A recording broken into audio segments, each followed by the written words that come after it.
سناب شات كان عاوة أنا لو ريجي وحي سؤالين هذه ويدين إنسان اللي معترين والله مرة بو ماشن أنا عاوة كتريه you know what I'm saying ونو كله باي ما فهمت عاوة سلطان ماذا ماشي كم ترين عاوة سياقة تبى ماشي كتريه فهمتني بس كيف منها وصاب My castle.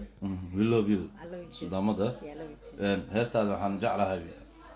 حس عاد دانت هو حنجعلها لي هذا ساب ما ما عاد زوالها وكما شقي سلعته إلا قرا دوي دوي دوي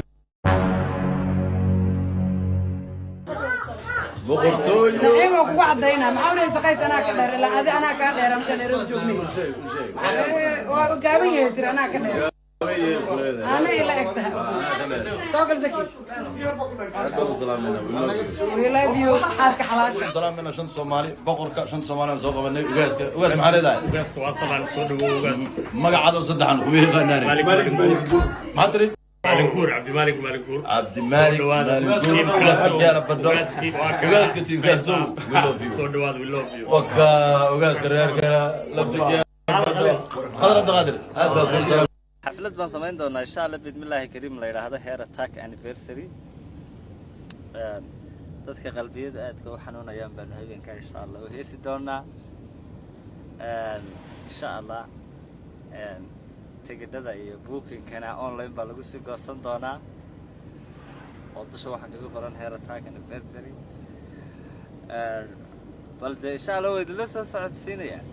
fadlan noo saar subscribe ilaahay khayr ha ku siiyo wax degdegaad ku farxday ilaahay ha ku siiyo anna wararkii ugu dambeeyay ayaa ka dabageenaya isku rarana fanaanka waxa weeyaan ilka casaqays oo casuumadii qarniga loo dhigay marka ay dadka ku jecel yihiin sida ilka casoo kale iska noqo haddaad doonaysa maalinba magaalo caalamka ka mida markaad ka degto in sidaa lagu soo dhoweeyo waxa weeye ilka casoo markan waxaan hore loo arag la soo baxay ilka caso oo loo arkayo inuu imika yahay fanaanka ugu horeeya fanaaniinta Soomaaliyeed markaa tahay fanaan horumaray oo waxa weeye caalamka maalin walba markaad meel ka degto sidaa lagu soo dhaweynayo dhowr iyo 10 fanaan oo kala duwan iyo dad hantiirayaal ah ayaa sidaa u soo dhaweeyay ilka caso dalweynaha Ingiriiska loogu sameeyay casuumadii qarniga ilka case oo waxa weeye markan ay u saaran tahay biinadu ilka caso oo horumaray oo waxa weeye maanta la leeyahay fanaan ka horeeya mabashiraba sidaas halkaa ku aragta waxa weeyaan 15 fanaan oo Soomaaliyeed ayaa show ku qabanaya Nairobi horaba looma arag fanaaniintii ugu farabadnaa ee Soomaaliyeed oo kulmaya markan fanaaniintan yaa ka mid ah fanaaniintan kolley waxa hogaaminaya khadarkeeyo haddaba fanaaniintan tirada intaas leeg waxaan oran karnaa sidee bay wax u kala goosanayaan oo Nairobi marka lagu qabto show yaa ka soo qayb gali doona waxa weeyaan 15 fanaan oo ay ka mid tahay Shaadiya Sharaf waxa weeye la yare khadarkeeyo fanaaniin kale oo aan halka iqrayaray fanaaniin aan halkan lagu soo koobi karin ayaa waxa weeye show ka qabanaya maalmaha soo socda Nairobi haddaba waxa su'aale meesha ka taala fanaaniintan sidee bay wax u kala guranaya bal ka waran meesha hadday ka soo qayb galaan 100 qof kulley meeshan marka si loo eego showga waxba ku dhex jira oo fanaan dalka Mareykanka ka yimina waa loogu soo dhaweynayaa sababta oo ah meesha waxa maraya Khalid Kaamil ayaa aanu maraynaya xogta sida lagu hayo in wax weeyaan oo halkaas isaguna soo dhaweyn ka helayo sidoo kale waxa weeyaan fanaanka caanka ah Qamar Suugaani oo showgii qarniga ku qabanaya Hargeysa hodana ku hayn weydee mabruucaad halow wax kaga helay buu yiri ninkii haddaba waxa weeye marka Qamar Suugaani aan hore bariyahaba indheheena u qaban waadaga arkaya oo markan ammaanka iskeenay oo waxa weeye isa soo diiwaan galiyay fanaankan ayaa qabanaya showgii qarniga uguna baaqay bulshaweynta reer Hargeysa inay u diyaar garoobaan maalmaha soo socda oo dabka soo saari doona waxa weeye fanaanka Qamar Suugaani showgiisa sidaas halkaa ku aragta waxa weeye dhacdo murug badan oo ka dhacday Washaare runtii waxay ahayd dhacdadii ugu murugta badnayd sidoo ognahay Washaare waa iska dhul badanaa guryaha sandaqada iyo looxaan bay ka dhisan yihiin guri baa gubtay waxaa ku geeriyooday 2 hablood oo walaalo ah runtii waxay ahayd murug aad u fara badan ka waran waliba guriga gubtay sandaqad buu ahaa bal sidee bay uga bixi kari waayeen haddaba su-aal baa meesha taala hablaha sandaqada ku geeriyooday ku gubtay maxaa ku qarxay maxaa ku dhacay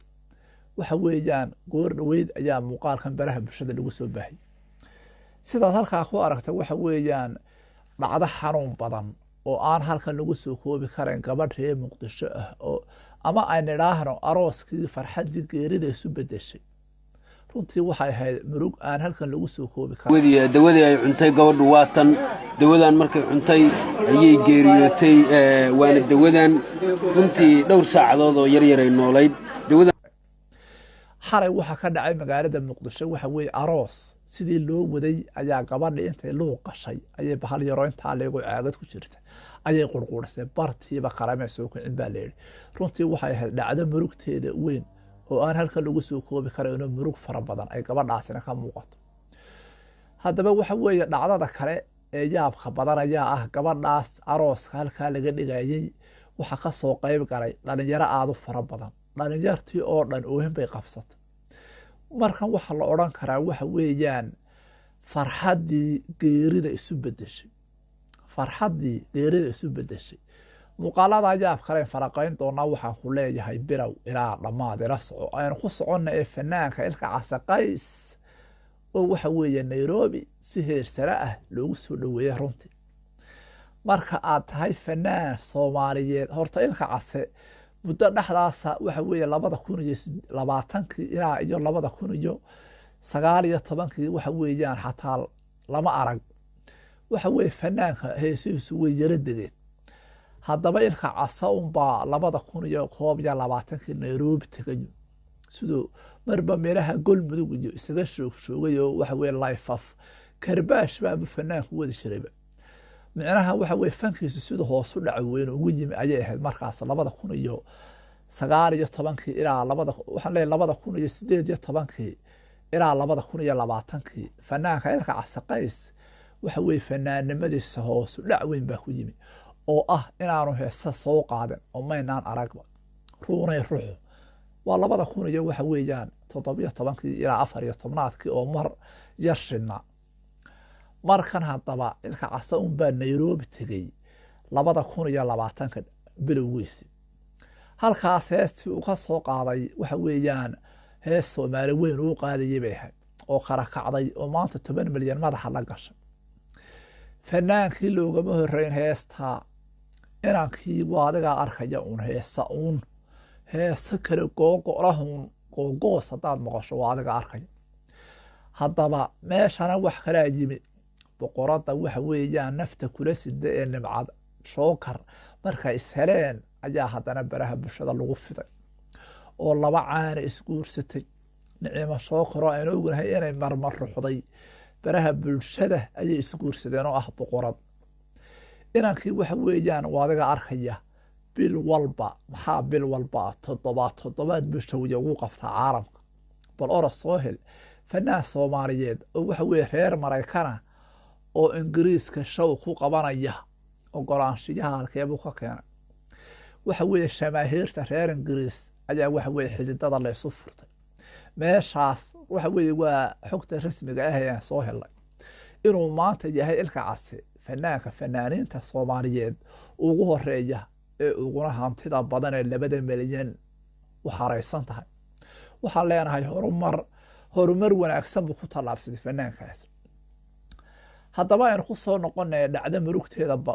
wadata oo aan halkan ka baahin doono ayaa ah gabadh reer muqdisho oo xalay arooskeeda xafladda waxa weeye dhiganaysay ayaan lahayn gabadhan sida ay sababta ay u cabtay sunta gabadhan ayuunbaa waxa weeye luuq yar gashay sidii xafladda arooska u socotay bahalay meel ku diyaarsatay ayuunbay cabtay wuxun baa loo tagay gabadhii oo waxa weeyaan sakaraada waa lala cararay dhakhtar baa la geeyey waxa weeyaan saacadihii ugu dambeeyey naftiba kuma shirin runtii waxay ahayd murug aad u badan markanoo kale waxaa la odhan karaa waxa weeyaan farxaddii geerida isu bedeshay ilaahu godka kuu nuur baan ku leenahay waxay ahayd murug aan halkan lagu soo koobi karayn waxaan ku leeyahay ka mid ahoo xaqsoor tv waxaan soo wadnaa muuqaalo yaa badan iyo weliba dad yar oo dan yar ah oo waxa weeye maanta baahanayaala sidoo kale halka waxaan uga mahad celinaa dadka walaalaheen ee muuqaalada aan baahinay kaga qayb qaatay waxa weeye samafalnimada aan u samaynay dadka dan yarta ah walaalaheen oo aan si toos ugu soo gudbinaa badanaaba halkan haddaba dadkan walaalaheena ayaa maanta iyaguna nimcadii waxa weeye shaqaaya ee dadka dan yartay walaalahood waxa weeye u gargaaray runtii waxa weeye lama baahiyo magacyadooda waa dad aan codsaday inaan magacyadooda la baahin balse waxa weeye dadkaas qofka moobil kale toos ayuu ula hadlayaa hadduu ka shakeynaa qaybta koolka ee whatsappku kala xidhiidhayaa halkaasuu video call kala hadlaya dabeetana qofkaan soo dhignay ayay toos ula xidhiidhayaan ee baahanaha ahaa waanan dadaan ka soo hubinay haddii aanu ka shakino lambarkaas qof inuu lagu qaraabanayo uu yahay waxa weeye markaanu uu naga qaban waayo qofkaas ma baahino balse sida aanu hayno badanaaba tiifiyada waaweyn ee soomaaliyeed ayaa badanaaba soo baahiya waxa weeye annaguna waxaan soo wadnaa dad dan yara oo waxa weeye maanta baahanayaala ee ka qayb qaata